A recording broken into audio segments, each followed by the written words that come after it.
Welcome to the Uncle Sam Nutcracker banner topper. This is the banner topper that's also a clock. The bottom is cut out with stars and rockets, and the top has a clock that you can use 4 seasons.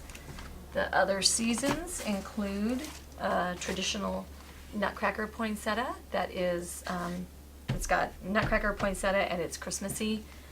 And then we've got the fall Nutcracker that is a pilgrim with leaves, and we've got the spring one coming up soon. Alright, I cut my rock lawn so that it would fit within the holder that I'm going to be using, so you'll want to adjust yours. The measurements are in the pattern packet. But then what I did is I cut it a little bit long. I don't know how long exactly I want this yet, and I'm not sure where I'm going to end up. So I just went ahead and cut it long, but I'm going to prep the whole thing the same way. Alright, so what we're going to do is we're going to roll with a 2-inch foam roller. I've got my nonstick mat here for easy cleanup.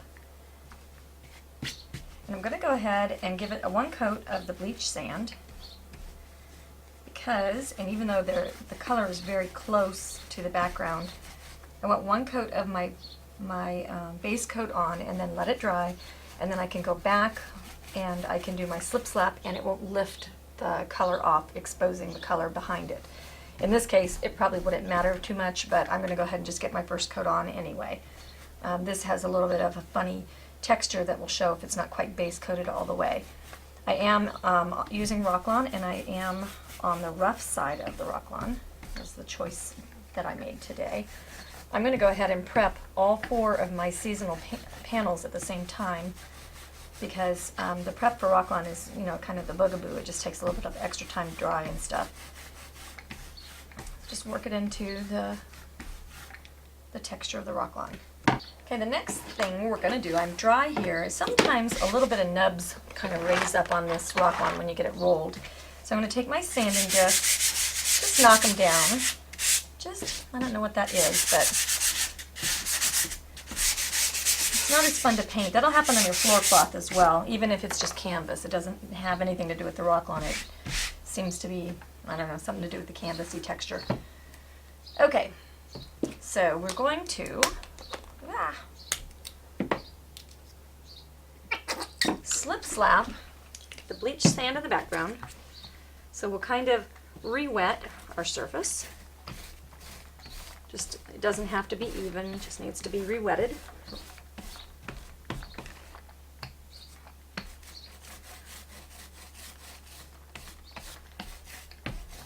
And my Rocklon's not quite, it's cool to the touch, it's not quite dry yet. So I probably could have let it dry. And then we're going to roll into the front part of the toe of our roller, and we're going to roller slip slap. And if we get any polka dot kind of patterns, then we'll use the back side to kind of blend them down. And so just kind of do a little kind of action. And you want to be careful not to overstir the pot because you will make mud.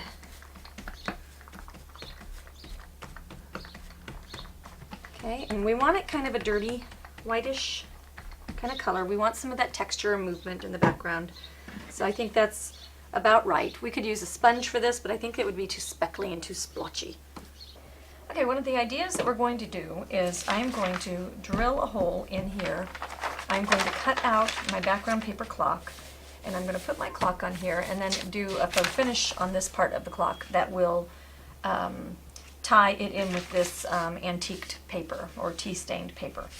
Okay, so the very first thing I want to do is go ahead and treat this exactly like my banners that I'm going to hang. I thought that it would be great for my banners to hang that off the clock in the same color pattern. So I'm going to go ahead and roll and do my edges and borders however I want them. If you're real careful and don't mess it up like I just did, you can leave it that dark laser cut color and it won't look terrible.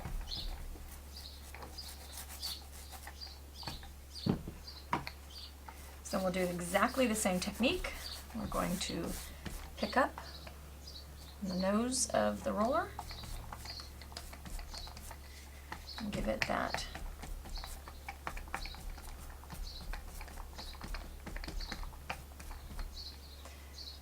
distressed, slip-slapped kind of look. And we'll glue the paper on top of this. Okay, I think I missed my recording button on the thing. What I've done is I've mixed Texture Crackle in with desert sand and bleach sand. Then I've picked it up with my three-sided squeegee, just a little bit, and then I'll show you down here where I don't need to worry about what I've already done. I've just brought it in, a little bit of each color, into the artwork. And I'm going to go ahead and scrape that off because I don't want that where I'm going to cut around those stars. Anyway, but just skimming lightly, bringing it into mixing both colors on there, bringing into the pattern slightly, don't make a halo effect around him. And it's a thin coat, and then allow it to dry. Okay, now that everything's dry, I'll go back over with the rough side, the 100 grit sandpaper, and I'll just knock down the high parts.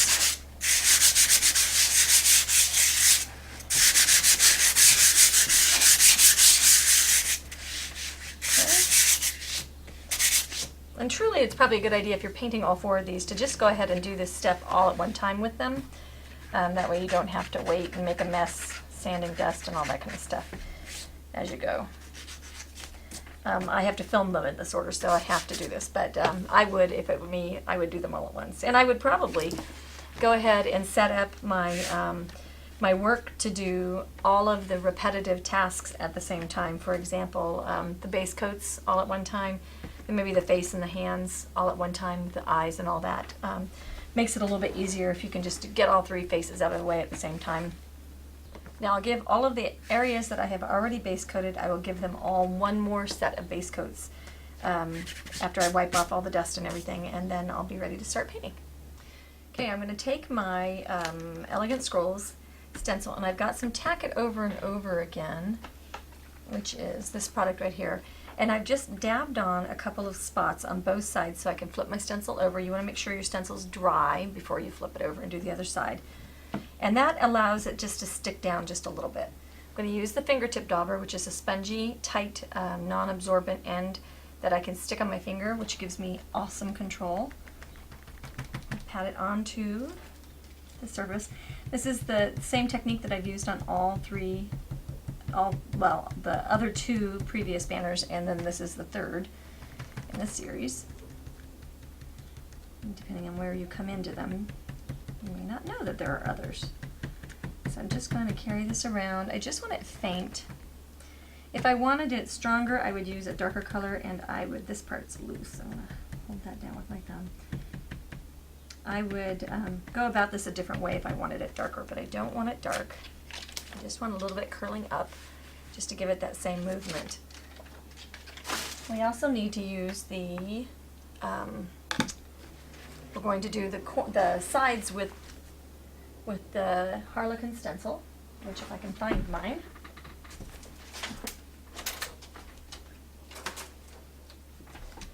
Okay, and we're going to use, get that lined up.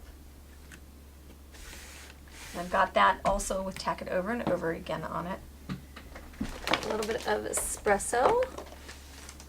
Now this Harlequin stencil has some jagged edges to it on the stencil, and that's actually intentional. It's to make it look like it's pre-antiqued. So we'll use khaki, and I'll switch to a bigger dauber because I have bigger stuff to carry.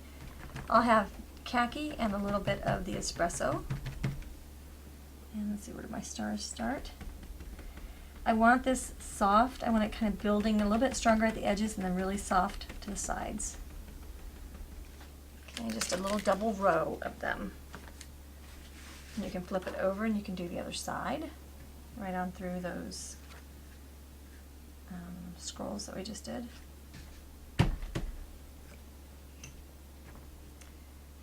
More khaki.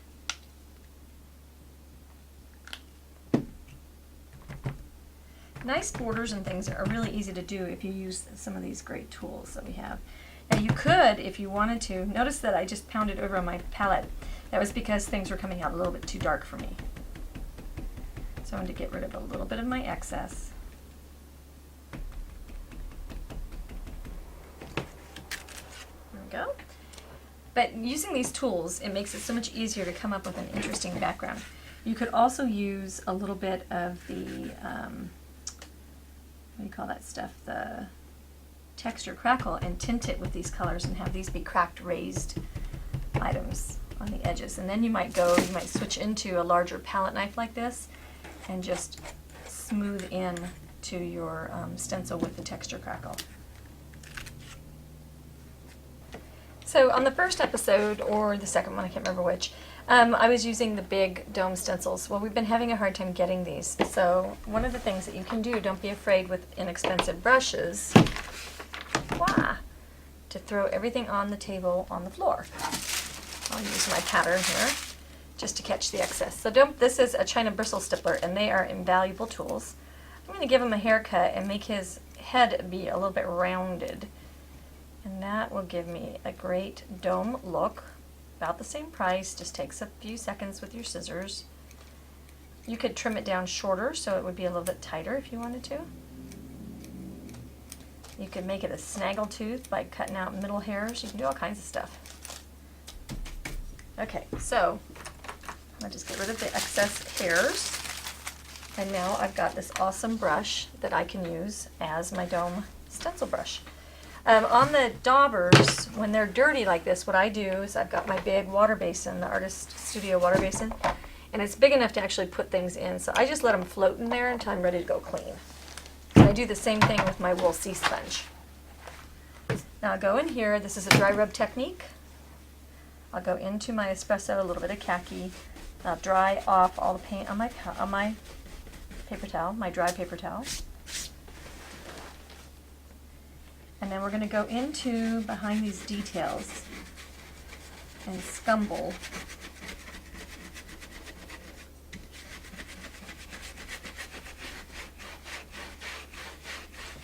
I'm on my nonstick mat, so I'm not worried about making a mess.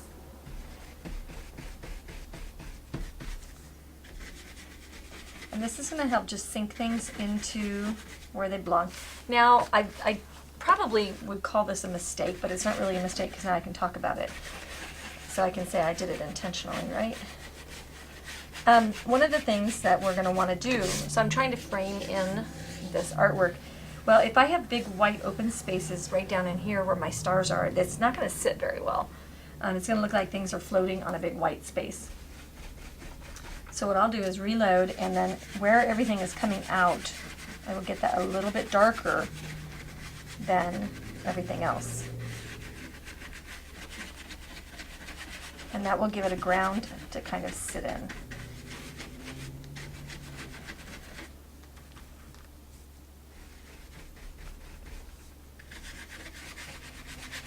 And I'll bring it up the other side. You can have it coming out of his legs, kind of. Definitely out of that first star. I'm going to antique up the edges. I might go one more layer darker in the middle here.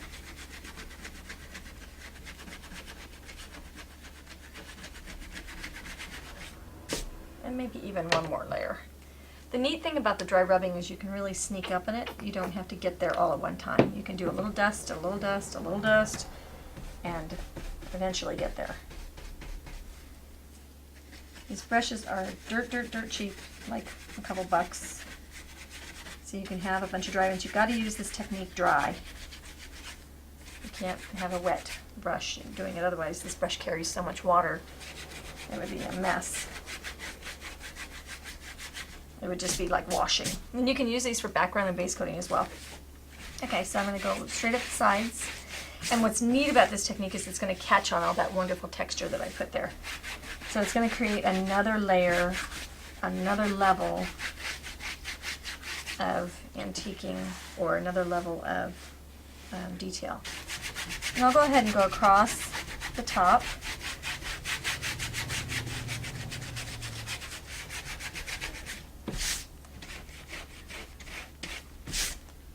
Just a little bit, and we can go back and darken that as we feel the need.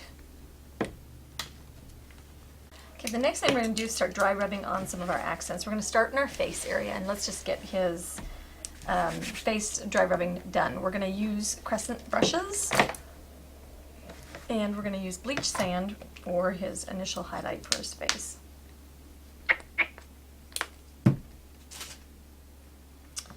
You'll pick up bleach sand on the tip of your brush and do the same thing that we just did with the background. Dry rub it off.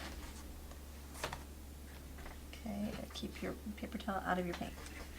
And that's going to be the center of his face. Now I've base coated up above to where his hat brim is, just so that I wouldn't have a line. So I'm looking for a little bit of height, a little roundness.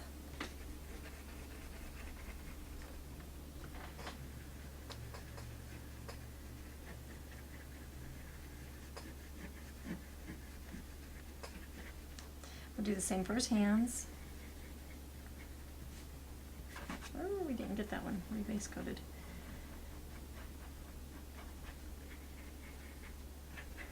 You might go just a little bit stronger than you think you're going to need, but don't work too wet in wet. Okay, we're also going to use this color on the dry rubbing technique on the, while we've got it out, right? On the white areas. So what we're going to do is we're just going to go ahead and dry rub the whole area. The neat thing about these brushes is I can go in a circle like you just saw me do here, okay, and it makes a perfect little highlighted circle. This is fantastic for the middle of fruit. And then I can go straight up and down, and if I wanted to, I can go on the chisel and make just a little line. Very versatile brushes. They're real short, really tightly made.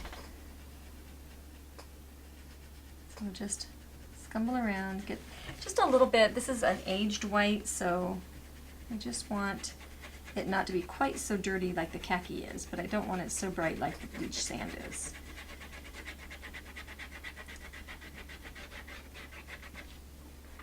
Keep highlighting.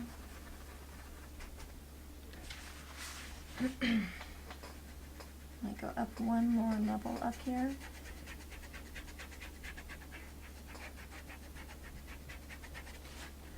Same thing here.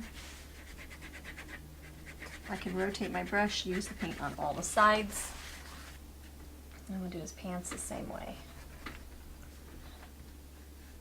Feel like I had quite a bit of paint. I'm going to go in shape following motion just in case I end up with streaks.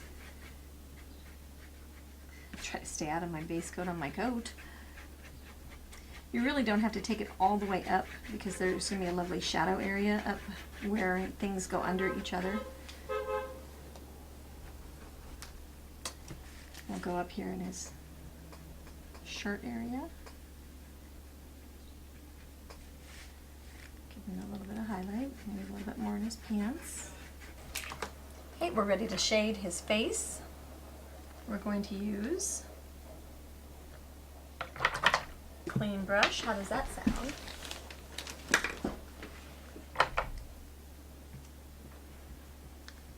We're going to use the flat edge of our this is a curved flat. It's curved on one side and flat on the other edge, so it acts like a filbert brush and like a flat brush. So I'm going to go down here. It is hot, hot, hot today, and my flip looks a little bit dry.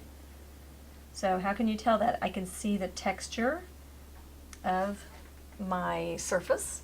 So I'm going to load a little water, blot on my paper towel, and then just reblend. When you can see the texture of your surface, that means that the paint isn't, the water's not doing its job, so there's not enough of it. Okay, we'll do the same thing with our floats here on his hands. It's just a C-stroke, and it helps if you keep the paint on your pattern line. Fingers are remarkable cleanup tools, so don't forget to just blot if you need to. If you don't like to get your hands dirty, then you can get out your Q-tips to clean up, and they're pointy, pointy, pointy, very tight Q-tips, and I just spit on it and erase. And that's nice for getting right in where you need it. I really love them for cleaning up spatters. I had another nice thing to remember while you're painting. I'm getting to a place where I'm going to stop for the day, and I'm going to mask my dude, and I'm going to go ahead and spatter right now. And the reason I would do that is because spattering is something that takes a little bit of time to dry. Now, a lot of times I like to spatter at the end, but I think it's also good to remember to take advantage of your of your down times, your drying times and things like that. I'm going to flip this over so that I get less masking. I'm masking him so he doesn't get spattery. And then I just got, now watch out because spattering will spatter everything around. I spatter kind of heavily at the bottom. When you spatter heavily at the bottom, you're giving weight.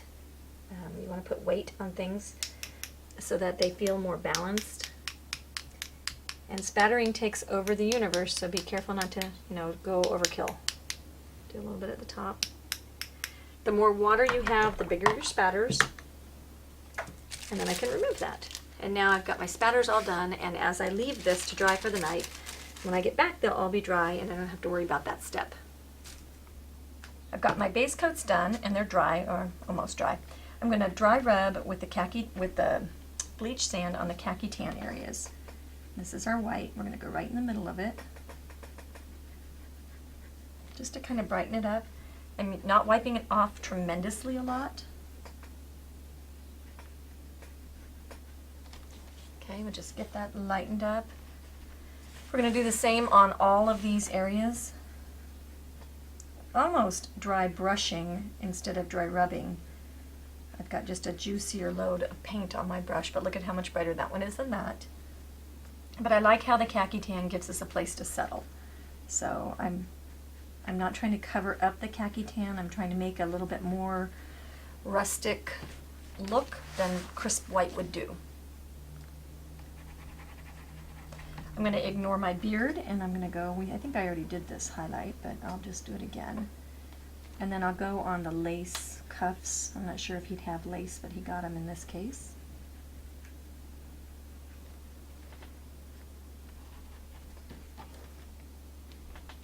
And we'll just do all of these areas.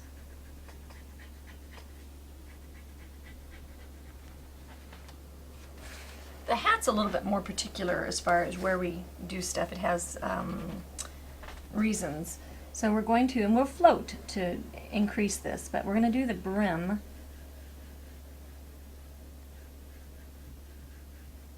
And we can give just a little bit of highlight down at the base down here, but that's going to be a pretty dark area. And I just did the centers of all of the stripes.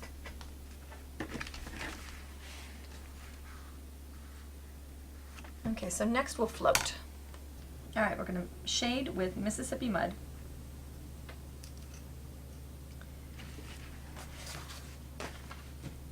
And we're going to shade where things meet. And we're going to walk.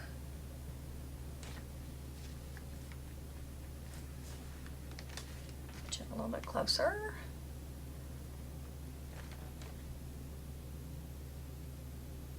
I'll just walk up.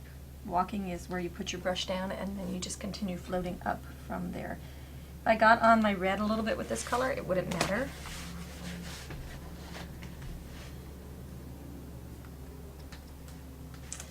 And here we're going to sneak this in like a little flat line, honoring the shape of where the hat brim would leave. So I'll float this direction. So it's kind of a C-stroke in that, let's get our Q-tips out, in that I'm starting on the chisel and sliding in flat.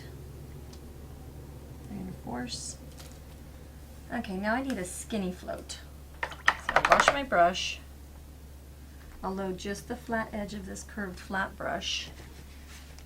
And I'm going to roll up my excess canvas so that I don't end up in my palette. And I'm just going to use the chisel-y edge. Load a little bit more. You can do really dry floats when you're doing a strong chisel float.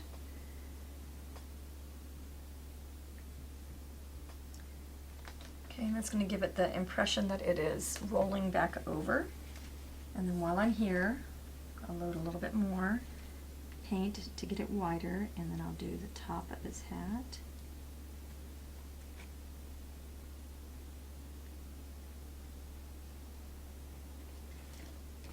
Okay. We'll do the stripes.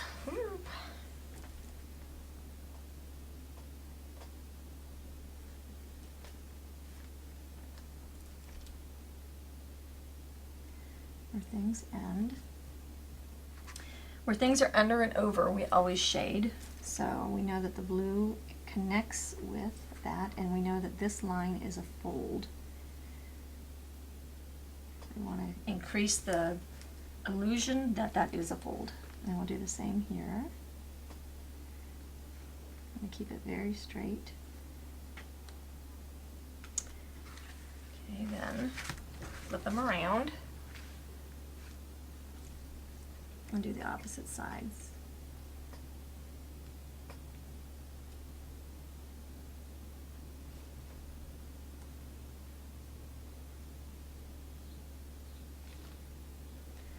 And then this one gets floated right along that whole edge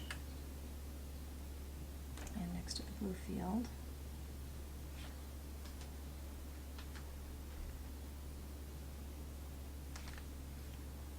Okay. And we'll continue down his little body. To save yourself time when you're floating, don't wash your brush out every time. Just add a little bit of water. And I'll show you a little trick.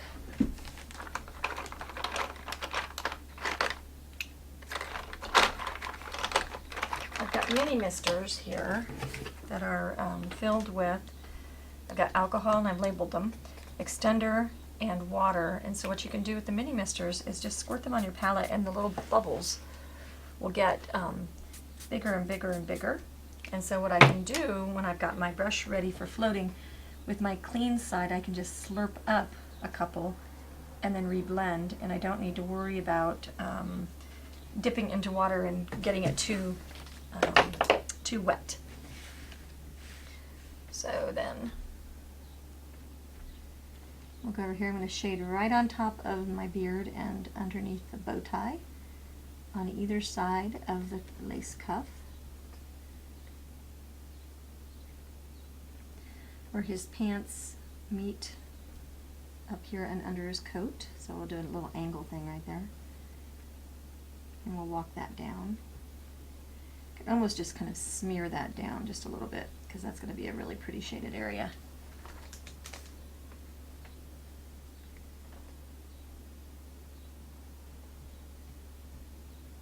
Under the coat.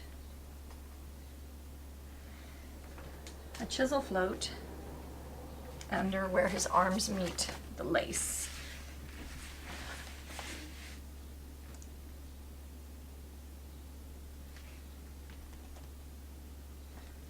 Okay, and then we'll float it, of course, white.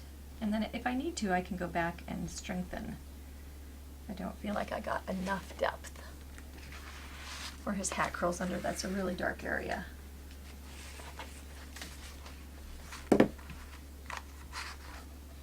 Okay, and then we'll go down here at the base of the pants and do the same thing where he dips into the stars.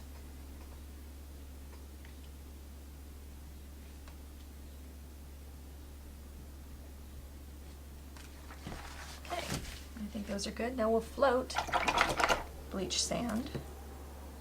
Same technique. This is going to be our white highlight. We might do one more hit of brightness.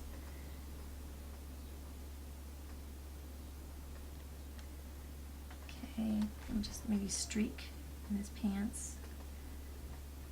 Down there, just a kind of almost like a glaze. His hat rim.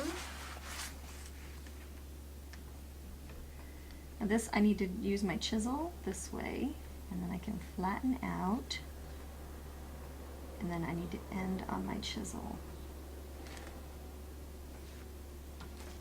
And I can give myself one strong float back down here.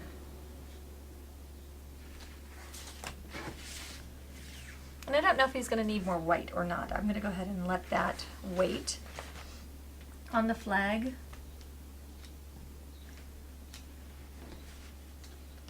I've got shaded over here, which I think was the wrong choice. This is where the flag is folded and ending, so that's actually going to be a highlight. See what I've done? Now I'm just going to cover that up. Next to it, it should be shaded. And it already is. I'll use my Q-tip if I can find it. It's always good to have one out. And I've lost it. Time for a new one.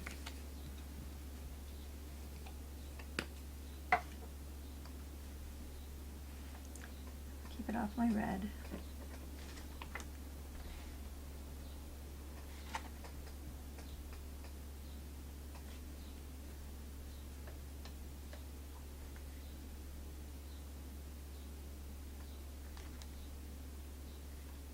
Maybe we'll go ahead and pick up that highlight here.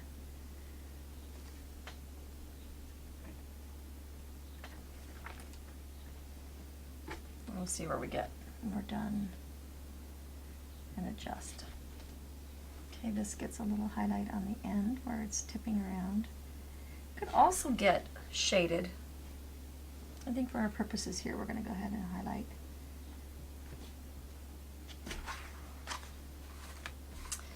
His cuffs don't look like they're bright enough, so I'm going to do them a little bit brighter.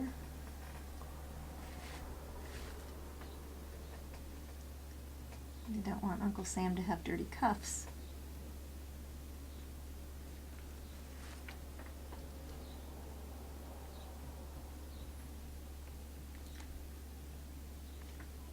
There we go. Maybe one more brightness on his hat.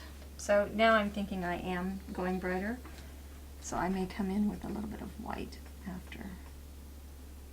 See how the whole balance is.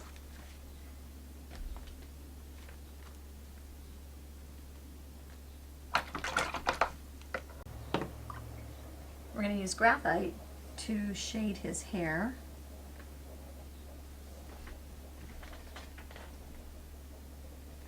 And so we'll shade under his hat. Up. And you want to curve it like it's going to be hair. You don't want it flat across. Kind of a C-stroke. And we'll C-stroke in his mustache, under his beard.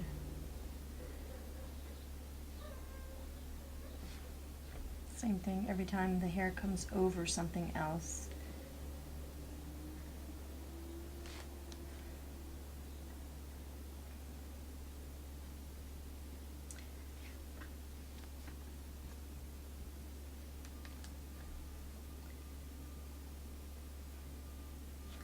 And then we'll go ahead and do the other side. Okay, we want to take his teeth and give him a little streaky poo of bleach sand. Did I unbeardify him? I think I might have. His teeth are up here under his mustache. And then he's got an extra level of beard because of that. So we'll just base that in. And maybe we'll just make that be a bigger part.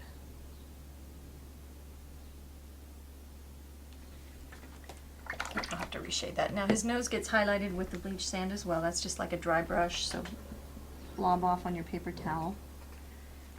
And he also gets shaded with the shading flush. Oh, and we didn't give him cheeks. Maybe we'll give him cheeks first. That's cherry, nope, it's not. It's autumn red.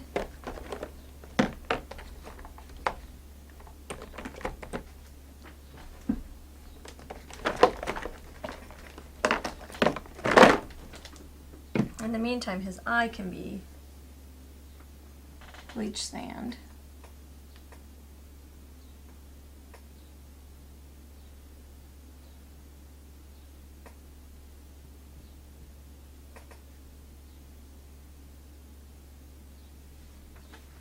Get a little bit more white on his teeth. I think he bleaches.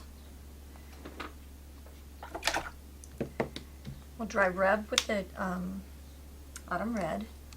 So we'll get one of our little crescent brushes. Even though this is crescent shaped, it can go round.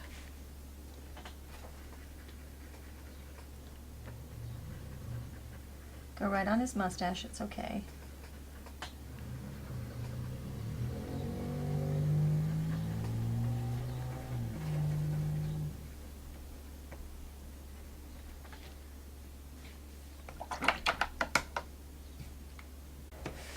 we're going to get his hair all done. So we want to use Dove Gray, thinned with water. I'm using a Raphael liner to get a super duper sharp point. Reach in a little bit closer. Okay, so we just want to make shape following hairs, and we'll rotate the direction that they go.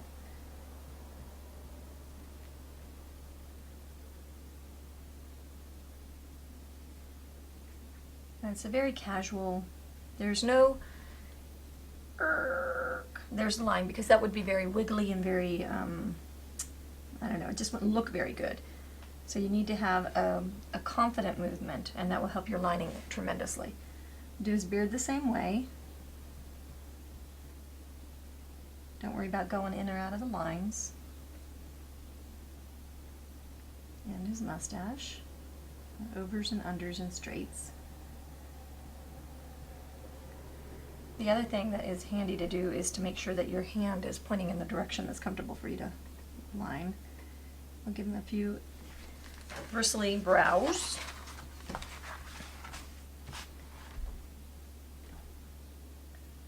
I've got his pupil base coated with the Salem blue. Now I'm going to get into the graphite that I shaded with, and that's going to make our darker hairs. And I don't feel like I'm going in the right direction for any of this, so I'll just do his brows right now.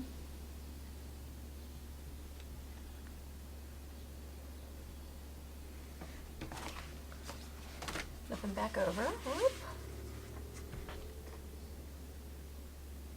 The reason I didn't feel I'm going through this in my head as I'm doing this.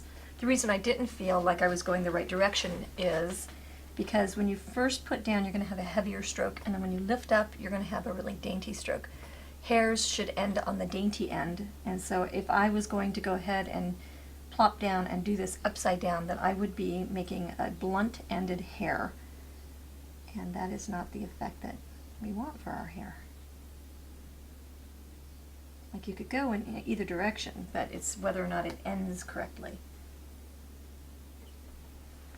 I'm using the water that I spritzed on my palette to thin my paint, so there's another reason for keeping those little puddles on your palette. And then his mustache does a little turny thing. So let's give him jump.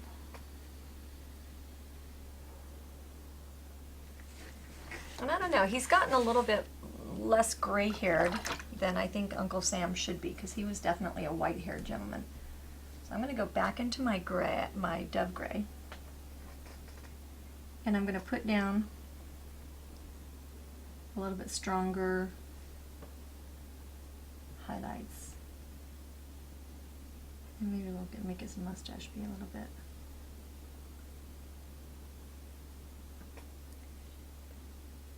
A little bit more bright.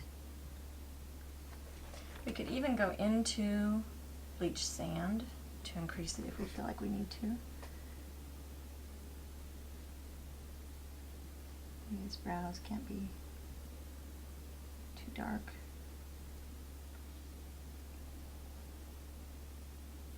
My brush is dry, but it's making a kind of neat streaky look, so I'm leaving it. Okay, so now he's a little bit brighter in his locks.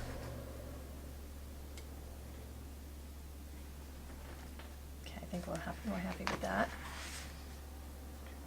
I've forgotten his poor eyes. They're going to get shaded with ultramarine blue, and that's going to be just a microscopic little float. I'll make him looking down. Notice I'm using this number 10 brush, and it's way bigger than the eyeball, but it's working just fine because I only have a little bit of paint loaded. I'm going to take our liner brush and use a little bit of the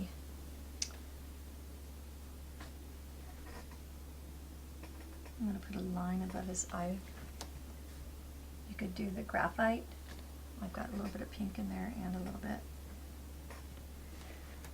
bit. Next he'll have a black iris, and that'll just be a little squiggle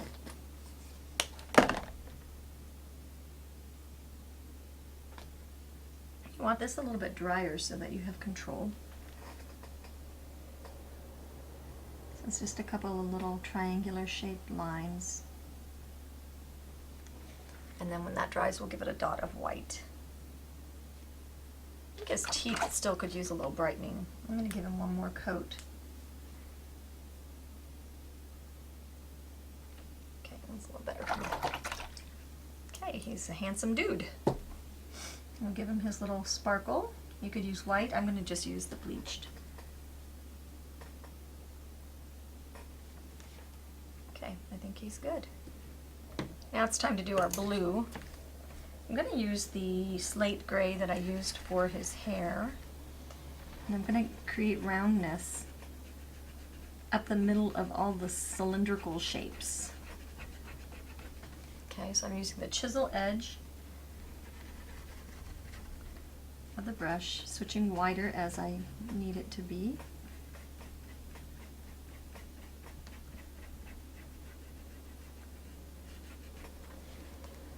Okay, we're going to do the middle of his coat. Since I'm going to shade and highlight where his arms come into things, I'm not going to worry about going all the way down there. That halo effect is going to work out just fine. It's going to actually accentuate my shading.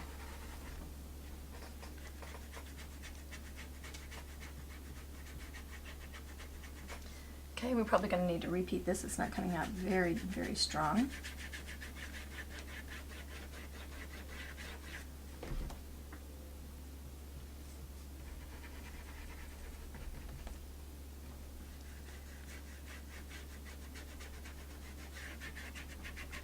We've got some details that'll be coming out of his coat around the edges, but we won't worry about that either.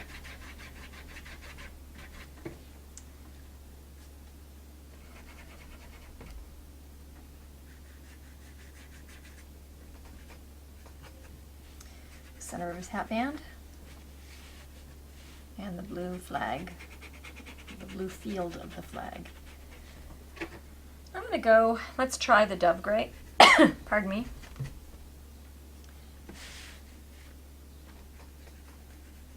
And see if that gives us enough highlight just up the middle of where we already highlighted. Now I can see that. That's better. This is a much easier way of highlighting the center of something than trying to float up the middle. Technology has really brought us to a tremendous place to paint. Everything is easier nowadays. You've got all the great tools and products, and mediums, and brushes.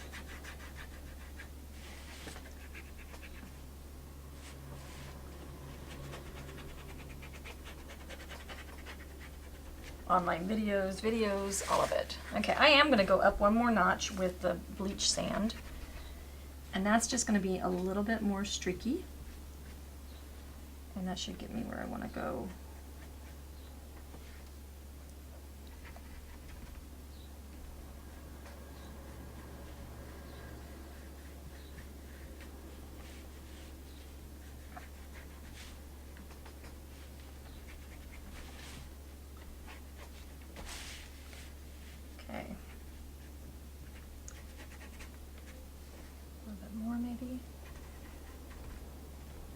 So it's a building question. As you're doing this, you have to ask yourself if it's enough.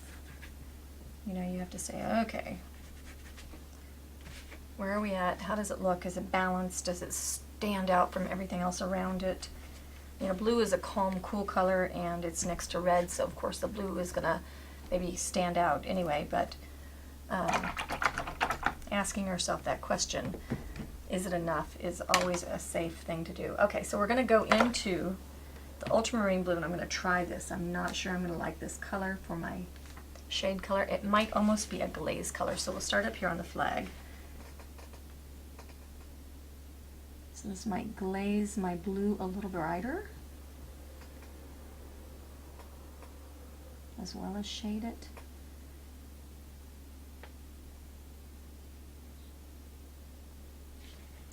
Okay, I think I like it. Now I'm using the number 10, and I think that the number 10 curved flat is just a little bit small for my area. So I'm just walking. I'm working with the size of my brush. Say you only have one. I'm going to walk it into that color. I'm going to go on, pardon me, his hat band. I'm going to do the same thing. I'm going to walk it in. There's absolutely nothing wrong with walking in color. We're going to go down on his arm and we're going to shade where things sit next to each other. We shade and then we'll shade again. And we'll come down here and shade under.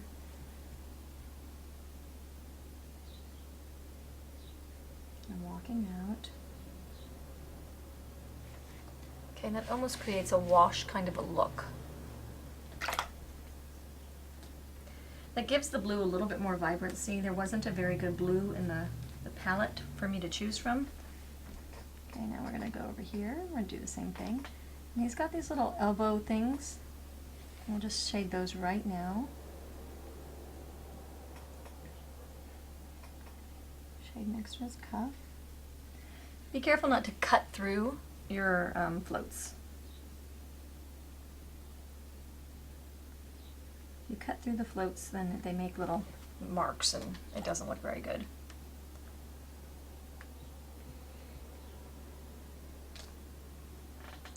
Okay, and we'll go on this side.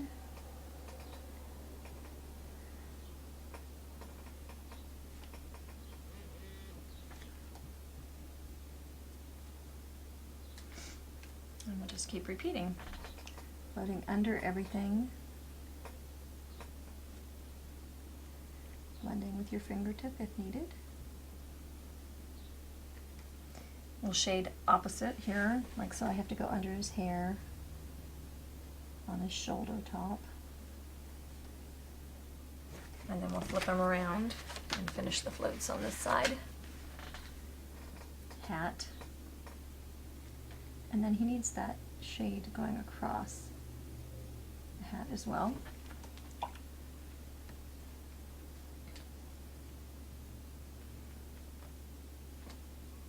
The blue flag gets that highlight or the shadow over there too. That very well could be an area that gets highlighted, but at this point I'm just going to make it be shadowed. So we'll come on this side of his elbow.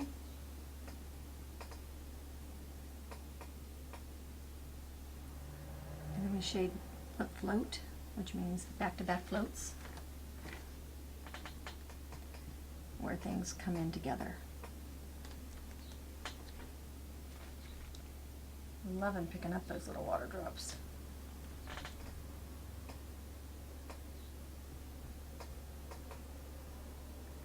Those little mini misters are perfect size to put in with your painting stuff, so you don't have to carry a whole bottle of brush cleaner, a whole bottle of alcohol, a whole bottle of everything. Then you have the product you need without the weight. Up the side of his coat.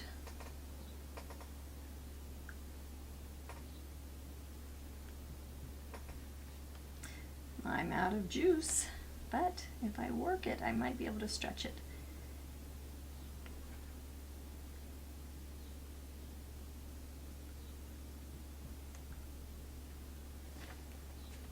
Okay, I think that's about right. And one more over the top of his arm. Oh, we didn't get his elbow area down here. We did get this. This needs to be a little darker. We'll get out our Payne's gray and we're going to darken the deepest, darkliest areas. Payne's gray is really almost a black. It's very dark. I'm going to put a little bit where his arm meets. Down here underneath where this meets here. Under his hair would be very dark and on his chest.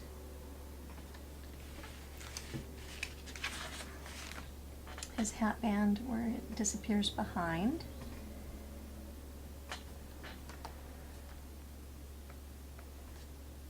It's got a great blue cast to it, this Payne's gray. I like it. Same thing here. So we'll just tickle in where things need to darken and deepen.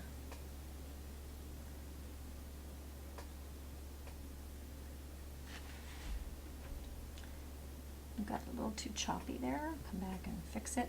What I love about this curved brush is I can come in and I can clean up without digging into my project. You're gonna love this brush. Like, you'll be a little confused when you first pick it up. I was. And then you're sitting there and going, oh, this thing just works for you. It's good. Back here at the back of the flagpole, and then where things start folding and flailing under and all this.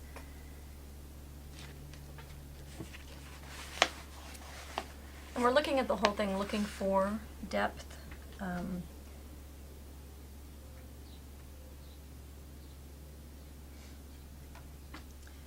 Where my arms come together. If he's got a good sized chest, you know, if he's a big, strong, burly man, then we want it darker. His hand comes over, and down here at the bottom of the tails.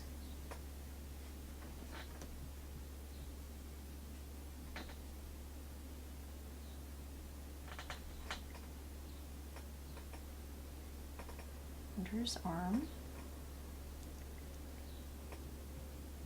Cut through there, make a little mark. And does it help that this one is lower than that one? I don't think that's right. Fix that. Okay, I think that's our blue. Okay, I've traced the pattern on for his jacket, and I've got his little epaulets to do. These are going to be strong little floats. And I can't see my pattern lines. Okay, so there's that. Maybe then it goes in like that, maybe. This really could almost just be the Payne's gray. I'm going to switch to that.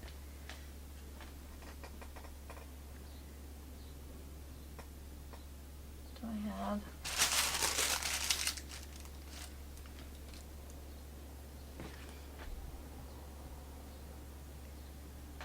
And then we'll need a highlight next to that. I'll do this side over here.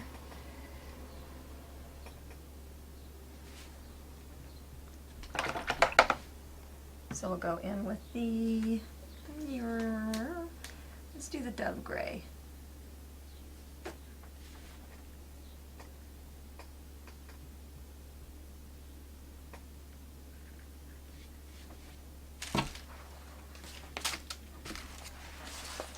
Repeat over here, although that's under that stick, so maybe it wouldn't be as highlighted. Okay, I think we are about good with the jacket. We've got trim and stuff like that to go on it, but I think that's pretty good. Okay, I want to get a little bit of I'm going to use stencils for my base coating. So I'm going to use Tack It Over and Over Again. I'll show you a little bit different. A lot of times I like to roll it on. You've got to be careful about getting it on too thick. If it gets on too thick, then it sticks like the dickens. So I'm going to come over here and I'm really going to pounce this jumbo dauber on there to diffuse how much there is. I don't want to wreck my stencil, so I want just a light coverage. So come on there, pounce, pounce, pounce. And this will be just nice and gently tackified. Okay, and I could do a couple of my smaller size ones. This eliminates the stencil being sticky everywhere, which it can be advantageous and yet not. So you got to decide what you're going to do. This stuff does not like to come off of the stencils. I'll do this last one here. The company says that strong acetone will remove it, but I haven't had any luck with that. I don't know, maybe I just don't have strong enough acetone. And I like the star sizes over here on my my Eek Bats stencils, so I'm going to go ahead and do them. Stars are by far one of the biggest pains in the butt things to base coat. Getting them shaped right, just a pain, pain, pain. Now we've got to get this off of our dauber, and I'm going to lay that aside, and it'll be done when it's dry, clear. I'm going to take this and go wash it off immediately, and I'm going to use my goof off wipe right away on my nonstick mat. This stuff is as sticky as anything in the world, and that'll come right off. If you wait, it just takes a little bit more work.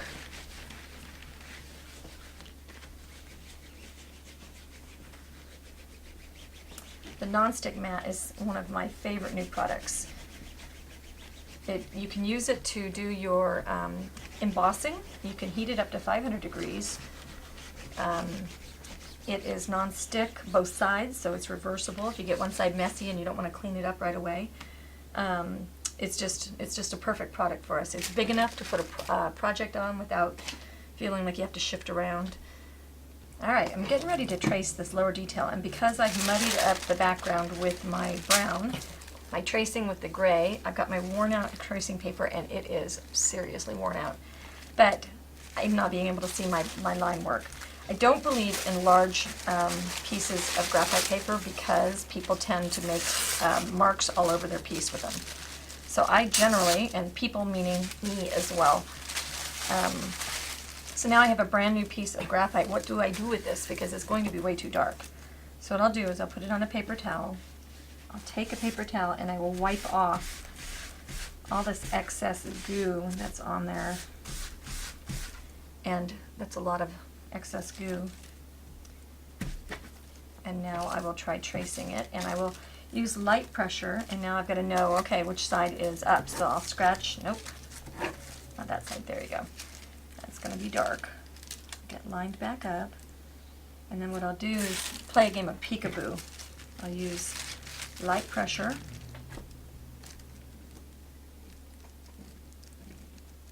and see how much pressure I'm going to need to get, well, that didn't help him. I got it the right way.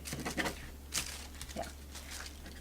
So I need to use heavier pressure, and I'm also on a textured surface, which is not also helping.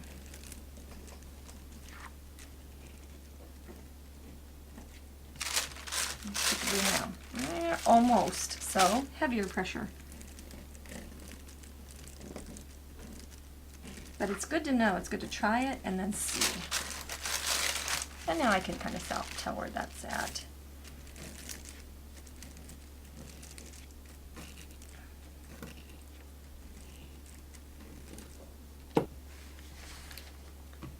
Our red is going to be shaded with antique maroon.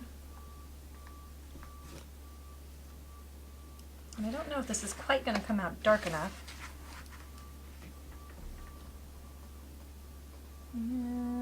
Ish. So what do? When we need a color that's a little bit darker, we take out our palette knife and we take soft black and antique maroon, we mix them together. Because I don't like soft black by itself, and I don't like antique maroon by itself, and I don't want to work extra hard. So there's absolutely nothing wrong with mixing to get a little bit darker color shadow. Okay, so that'll come across there. Much nicer. Okay, so we'll shade under his neck.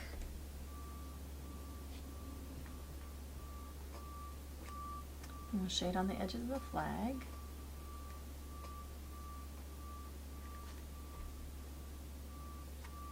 Where it sinks in, well, I guess we decided that that was a highlight because that's what it's doing. So we're going to highlight the edge of edge down here. So next to his elbow. And where the hat band comes in as well.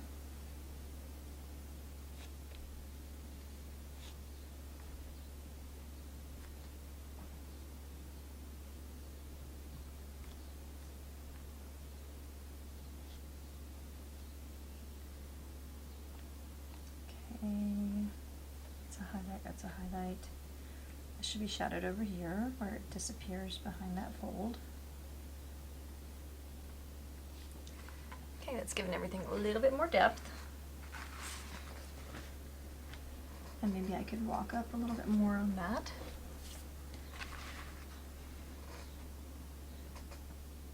We'll shade where we're going to put that braid. And we can shade underneath his vest and round it out a little bit.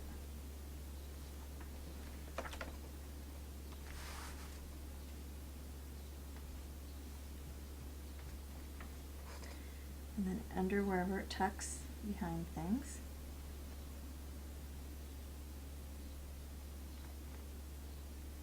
So the secret to shading or floating is going to be remembering if you are shading something, wherever it's under, that's where you shade. And if you're highlighting, it's usually where the light is hitting it. I know a lot of people struggle with that, including myself when I was a new painter.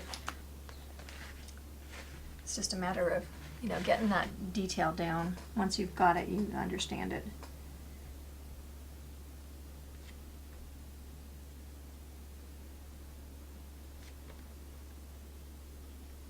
Okay, and we'll need a little bit of details coming out here on the, let's make a couple lines.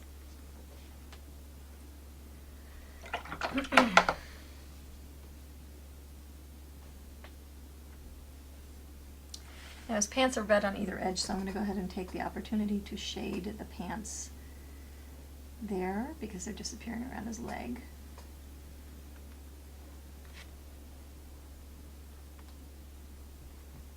And we're going to flip float straight up his legs.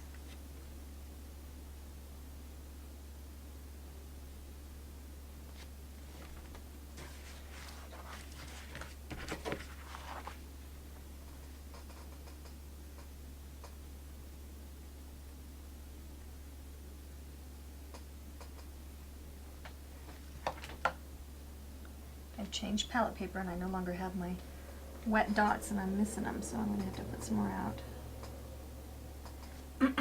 Okay, I can take that shadow and just run it right across that. It gets along nicely with that other color.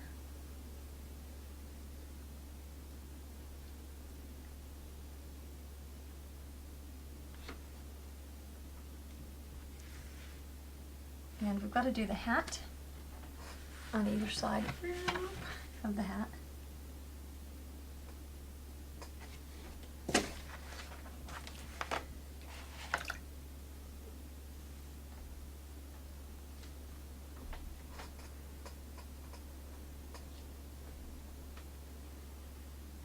I think that's it.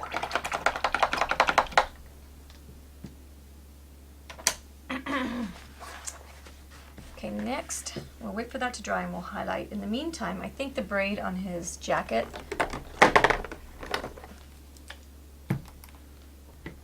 the shade on the braid on his jacket is going to be based in the cocoa color.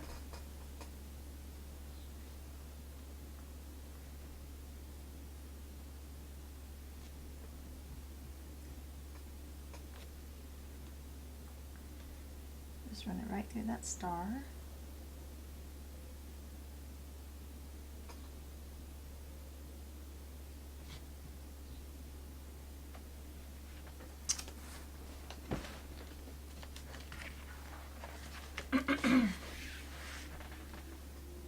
Same thing here.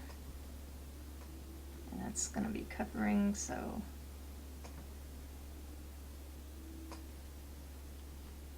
good chance to give my Tole second base coat straight up the middle. Do I have him with braid around his collar? I do not. Give it a second coat. And I think his vest needs to have a little bit of braid too, so we'll go ahead and give him. One thing about nutcrackers is, generally speaking, they are very ostentatiously dressed. They're dandies. And then we need to give him a couple of buttons.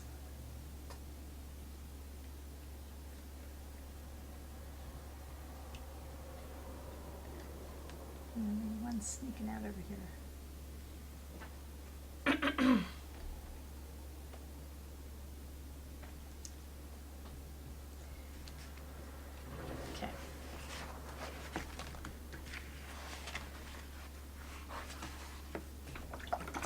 We're going to use bleach sand and we're going to use our little star stencil. I've got this medium size one. I'm going to stipple using the crescent brush. I'm going to pound away on my palette to diffuse how much paint I have, using it dry, and I'm going to stipple I'm going to lift, and there I have my perfectly shaped, wonderful star. I love it. And let's start adding some stars over here on the blue flag. I'll go with this a little bit smaller one. Because I'm using pretty dry paint, I'm able to just move on and keep stenciling. I don't have to really pause.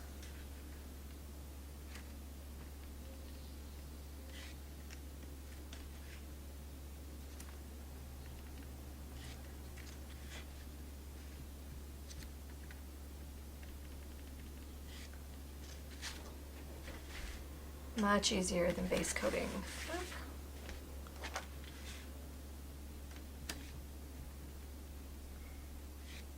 If I mess up and I get anything dirty kind of looking, then I can just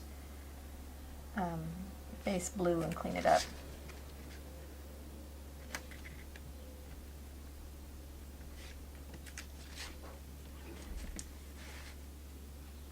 I feel like I ought to have music in the background, some pipes and things.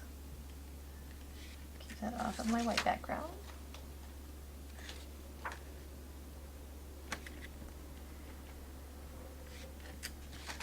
So everything that gets stars this is the technique. This is kind of boring. I don't want to make anybody fall asleep. Okay, got stars base coated, and we're going to go in with our bleached sand and our crescent brush, and we're going to rub the lower area. We'll put red stripes on these after we get them highlighted. I'll do this to all the khaki tan areas. And I could repeat to highlight one more time if I want to. We're going to do, all of these highlights are exactly the same as we did these highlights, so I don't really feel like there's a need to repeat them. I will show you one of each of the areas. Okay, well, we had a different gray. I've lost my different gray. Okay, so we started with slate gray on the blue area. I'm going to dirty brush into, so I don't have to get a different brush out, into that gray. I'll wipe it out and then I'll load it one more time, and that should neutralize the bleached sand color. Okay, so we'll just go in here.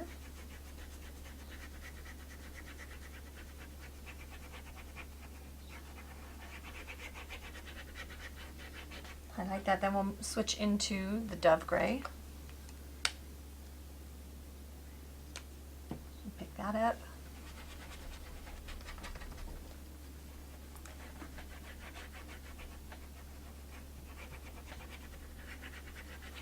And then maybe a little bit of bleached sand. You want to be careful moving as quickly as I'm doing. If you do all of your blue areas, then you won't pick up too wet a paint. Like, you don't want that paint to be too wet when you put it on. So we're going to do the same thing in this area right here. We'll go into the same sequence of colors. The highlight's going to be this up the center part, so I'll fade it out as I go out to the sides. Okay, the red's going to be up the center there. Same thing, we're going to use the same sequence. We haven't done our red highlights. That's what we haven't done. Aha! So we'll get out a small crescent brush, and we'll go into it's autumn red. Okay, and we'll highlight, which is not showing at all. So I'm going to go straight to sizzling pink, which is a neon. And it tends to get kind of swallowed up by the red, so it can look kind of strong and it'll be okay. And I'm not wiping it off my brush a lot. Don't want any there, because that's where the shadow should be. Okay, perfect red highlight. Fiery red works as well. Come over here on our flag and give our stripes just a little bit of interest.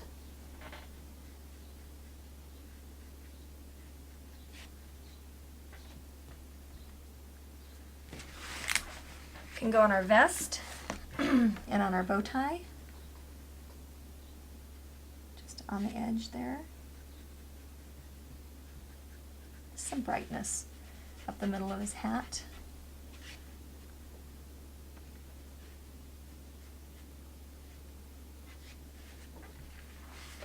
And then down here on these firecrackers and things like that, we could shade first, or we can just go ahead and highlight. I'm not getting very much off on there, so we'll just dry brush kind of instead of rubbing. These fluorescents are so, I don't know, they just really suck into the color that you put them on if you put them on a like color, so you don't have to worry about them taking over too much. Let them dry and then reevaluate.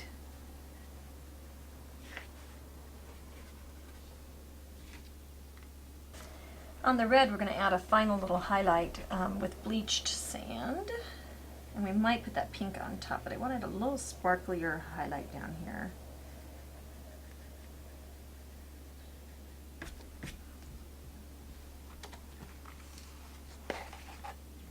Okay, then we'll add our stripes to the this area.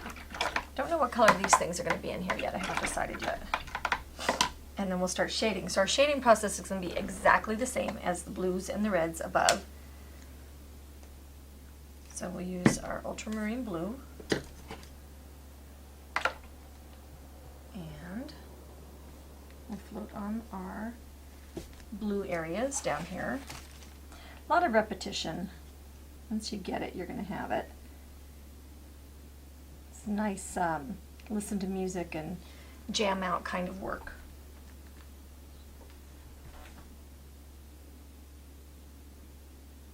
Careful not to cut through your floats. And we'll do the same thing on the sides of our missiles or firecrackers. Okay, we're going to shade under and on the sides of all the red with the same red color shading. It's very repetitious of the top. And you can do each of your stars, the stripes on your stars.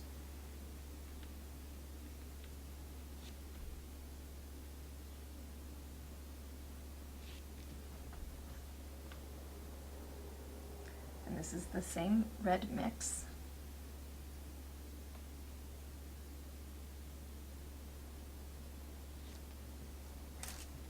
All right, now I'm sprinkling stars with the star stencil here and there. I'm using marigold. And they're not popping very well right now, but I think we'll be okay when we get it all done. Right now I just want to sprinkle them around, see how they look. See if I get some balance.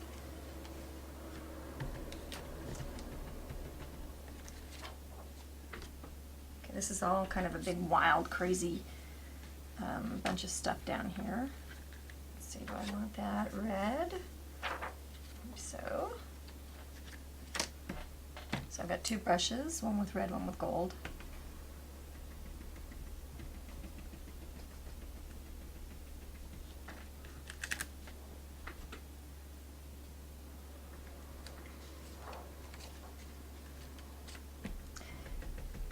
These will be indicated on the pattern, so you don't have to sprinkle them, but you could feel free to sprinkle different ones.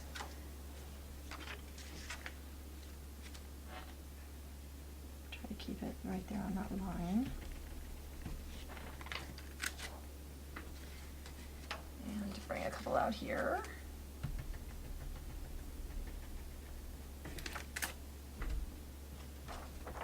And a couple over here. These can be a little more faded as they get to the outside and a little bit less detailed. And I think the base coat, I had started the base coat with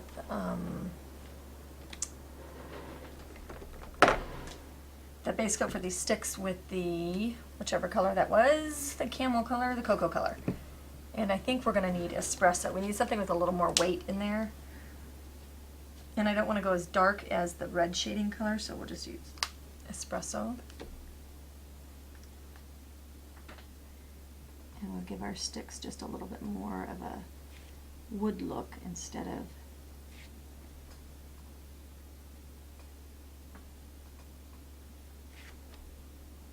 skip over and let the fuses go over the tops of the sticks. And that should show up a little better. Yeah, I'm liking that more. So somehow I've got to make these fuses kind of light up.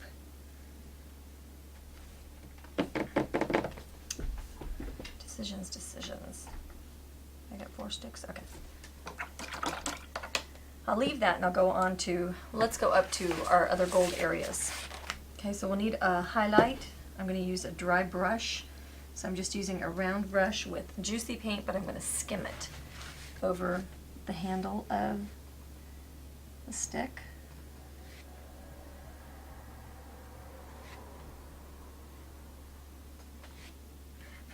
I'm going to shade that so it won't look quite so strange.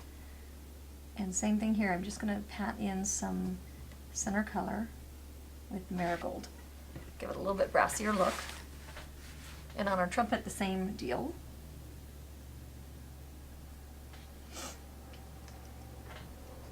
Our braid, same deal. I'm going to shade that. The reason you coat it first with the cocoa color is so that it will base coat. A lot of yellows aren't opaque enough to base coat.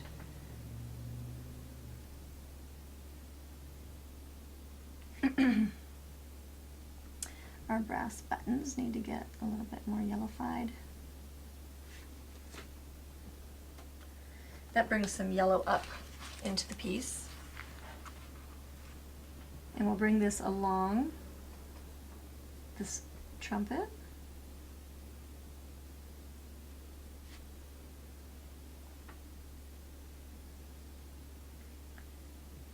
And then down here at the bottom we'll do shape following dry brush.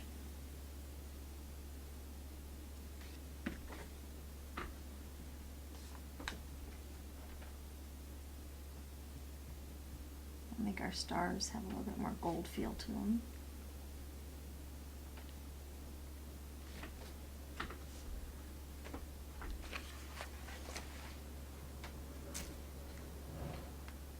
Now I'm laying my barn star over the top. I'm going to get out uniform blue, which I wasn't going to use, but I think this might be the right color. And I want to make it look like it's folded up, like the star is raised in the centers and stuff. So I'm just going to stipple over the pattern lines. Whoops, staying on my stencil. And let's peek and see if we're getting the effect that we want. Yeah, I think that looks like it's raised now, huh?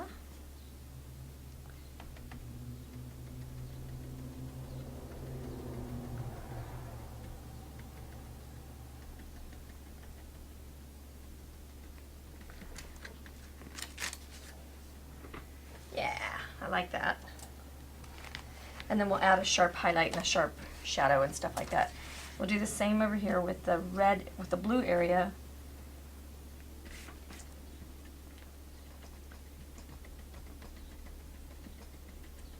My goal is not to base coat it, my goal is just to taint it a little bit so that it looks like it's on the low side of things.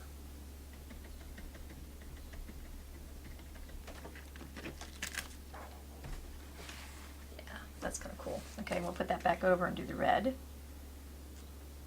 Now, it's a little bit strange where I've got this divided because I didn't do it on this raised in line, and I probably should have.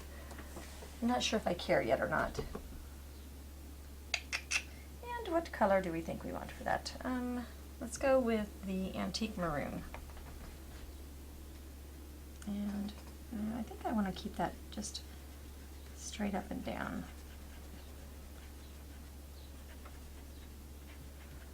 So I'll pretend. Okay, cool. That rocks. Do the same with this. This takes so much of the work out of this.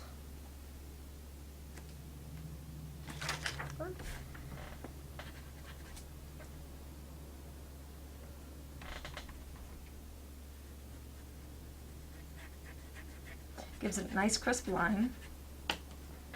it's fast.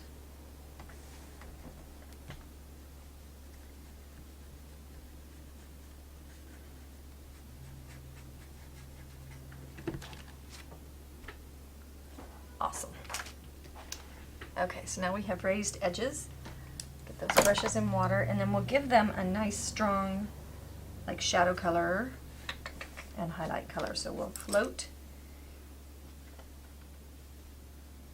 bleach sand on the edge next to where it's raised. So in this case, it'll be right here.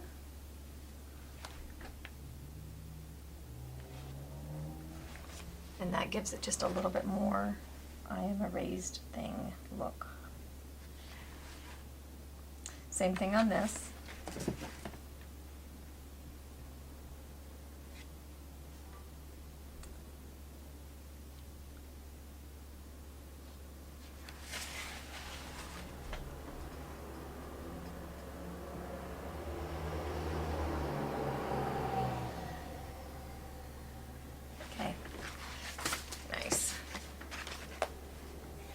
Okay, on our horn, we're going to shade with espresso and a nice thin little float.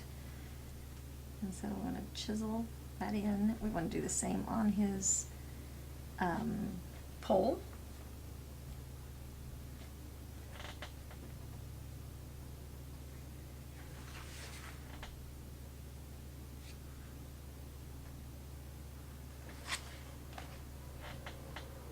Come down there.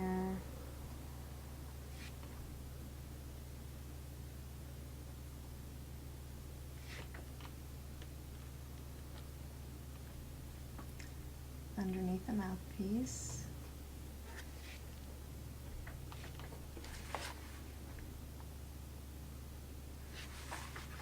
We can shade the braid if we want to. Make it look a little braidier. We're going to chisel edge down this post. Get a little more water to do that.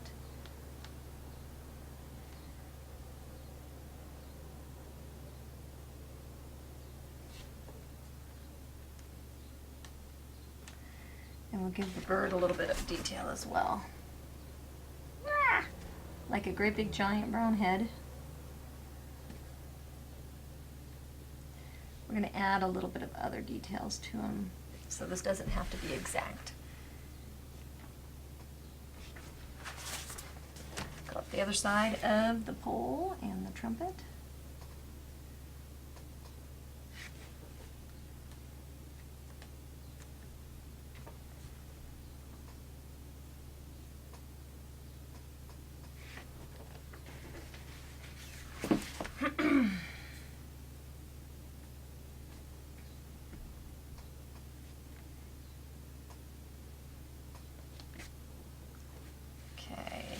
These stars are bugging me down here. I'm not quite sure what I'm going to do about them.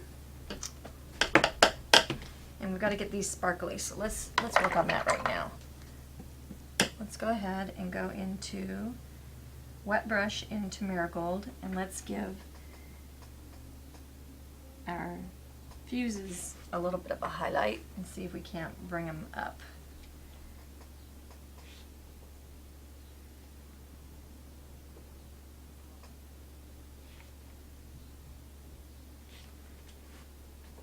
There's a couple things that make things brighter. One is contrast.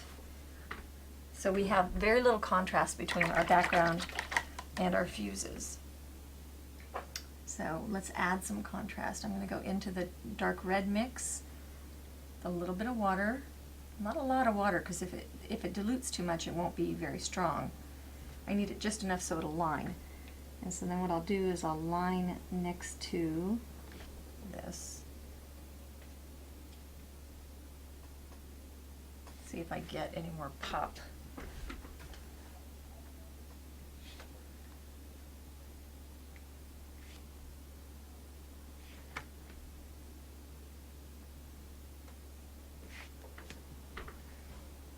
It's a little bit more, but it's not quite as exciting as I want it to be.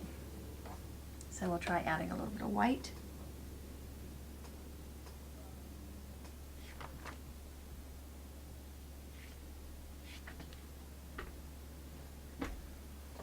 also try adding some gold. Let's get out our gold powders. We're going to use pale gold again. It's uniform within everything that we've been doing. Okay, so I've got my metal powders, my gold powders. I'm going to reach in and mix some. I should be mixing with my palette knife. You can suspend these in any medium that will like seal, you know what I mean? Like it could be on a, like water. It'll just rub on with water because then it'll pop off, if you know what I mean. Okay, so that adds some shimmer and some sparkle. Let's see if I can get you there. Now maybe we want to do our gold stars the same way. They're gold, but let's make them like gold. And so we'll just scribble on some of that. And maybe that helps pop them up. There we go. Just pour it out. When this is mixed right, it will base coat without any difficulty whatsoever. This metal powder is fantastic. Okay, so I'm going to sprinkle these stars with gold and then we'll spatter them, of course. I don't know that I want to give these any, the trumpet any gold, but I don't know that it's wrong to go ahead on his outfit and give him real gold. I think that that's okay. I don't know how distracting that's going to be.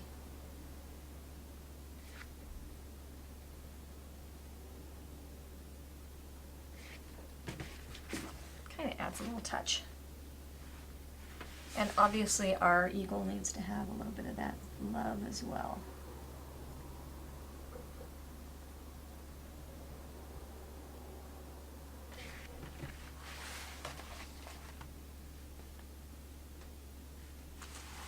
We'll go down here and add some more stars. And of course we need to have the actual firecracker.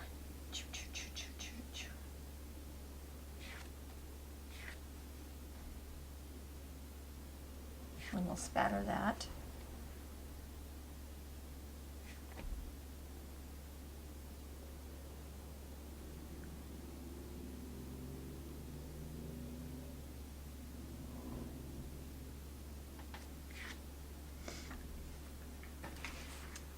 So now, if you can see, you're getting that kind of metallic look.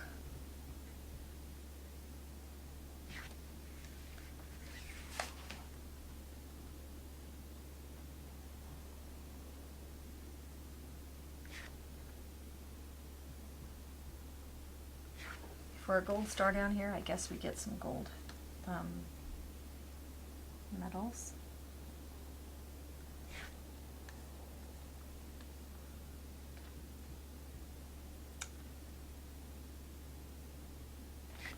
Okay, so now wash your brush right away when you're using these powders because you're using them with varnish.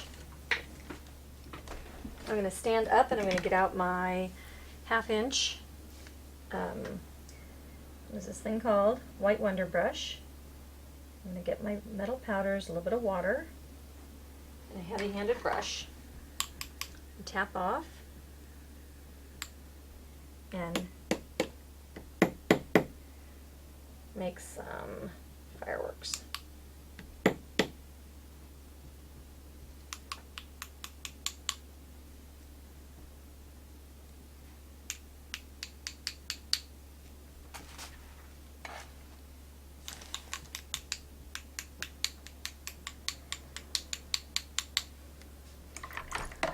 Now, I don't know that I got. I'm going to spit on my eraser. This is a triple threat eraser.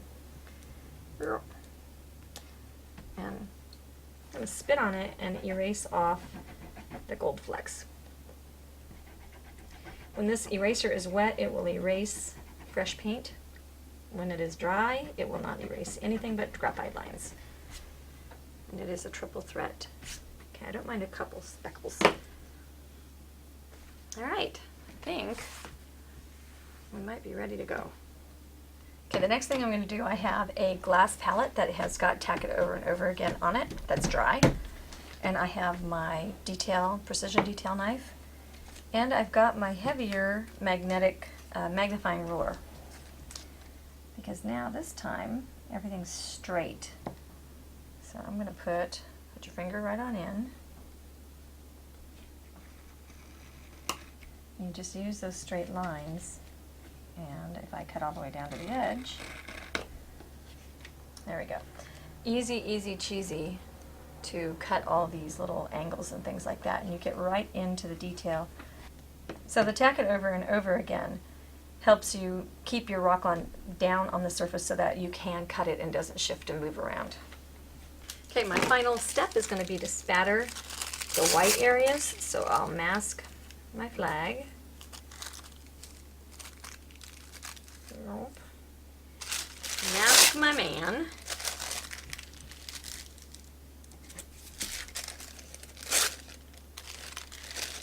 I'm going to go a couple of ways here.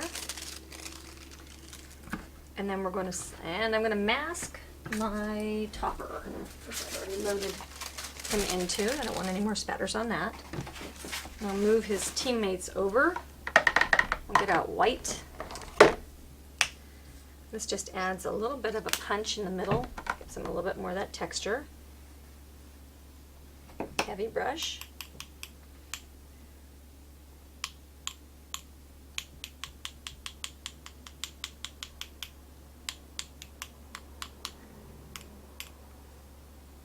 Let's see what we got.